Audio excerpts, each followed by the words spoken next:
ഒരാൾ വേദനിക്കുന്നത് കാണുമ്പോ, ഒരാള് വിശ്വാസത്തിൽ നിന്നും വ്യതിചലിച്ചു പോകുന്നത് കാണുമ്പോ, ക്രിസ്തുവിന്റെ സ്നേഹത്തിൽ ജീവിക്കാത്തത് കാണുമ്പോ, ആ സ്നേഹം അനുഭവിച്ചിട്ടില്ലാത്തത് കാണുമ്പോ നമുക്കൊരു ഭാരം തോന്നും.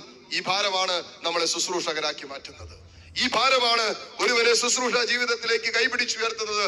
ഈ ഭാരമാണ് എക്കാലവും ശുശ്രൂഷ ജീവിതത്തിൽ തുടരാൻ സങ്കടങ്ങളുടെ, വേദനകളുടെ, പ്രശ്നങ്ങളുടെ, പ്രതിസന്ധികളുടെ, പ്രതികൂലങ്ങളുടെ, ഒറ്റപ്പെടലിന്റെ, തിരസ്കരണങ്ങളുടെ ഒക്കെ നടുവിൽ ശുശ്രൂഷ ജീവിതം മുന്നോട്ട് കൊണ്ടുപോകാൻ ഒരുവനെ പ്രേരിപ്പിക്കുന്ന പ്രേരക ശക്തി എന്ന് പറയുന്നത് ഒരാത്മാവ് നഷ്ടപ്പെടുന്നത് കാണുമ്പോഴുള്ള ചങ്കില ഭാരമാണ്, വേദനയാണ്.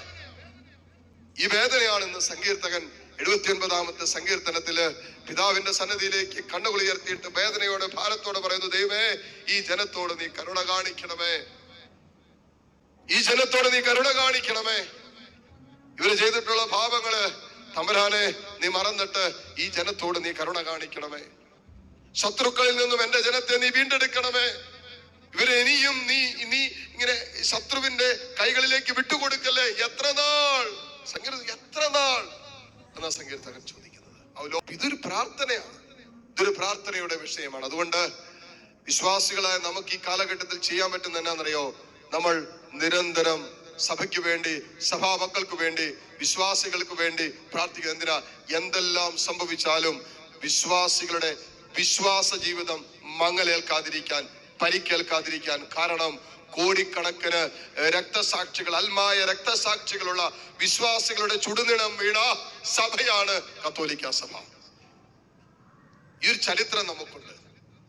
ഇതുപോലുള്ള പ്രതിസന്ധികളെയും പ്രതികൂലങ്ങളെയും ഒക്കെ അതിജീവിച്ച് ഇങ്ങനെ ഇന്നും എഴുന്നേറ്റ് നിൽക്കുന്ന ഒരു സഭ, കത്തോലിക്ക സഭ.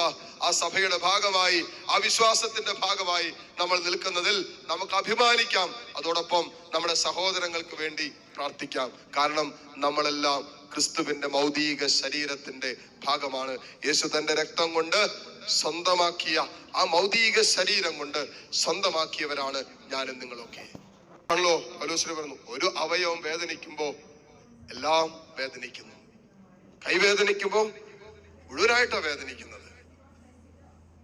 അപ്പൊ എവിടെയെങ്കിലും ഒരാൾ വേദനിക്കുമ്പോ അത് നമ്മുടെ വേദനയായിട്ട് മാറട്ടെ, അത് നമ്മുടെ നൊമ്പരമായിട്ട് മാറട്ടെ, അത് നമ്മുടെ പ്രാർത്ഥനയുടെ, കണ്ണുനീരിന്റെ, ദൈവകാരുണ്യത്തിന് വേണ്ടി ദൈവസന്നിധിയിൽ മധ്യസ്ഥം വഹിക്കുന്ന പ്രാർത്ഥനയുടെ വിഷയമായിട്ട് ഈ നാളുകളിൽ മാറട്ടെ.